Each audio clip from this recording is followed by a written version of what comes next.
In this guide, friends, I will show with you step by step how to activate MetroBank card online. So guys, all you have to do, follow me in this guide. Go to directly this URL website MetroBank/online services /activate card. So guys, this is the URL, and then scroll down to this option C, activate card. You have credit card number here.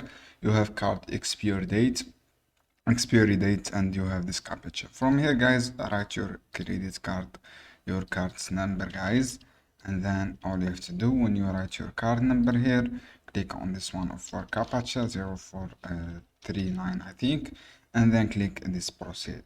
All you have to do, guys, to get this URL, go to Google, search for MetroBank card, guys, activate card, and then click this website. After that, when you click this website to result, you see this page. From here, write your all details for your card, such numbers and date.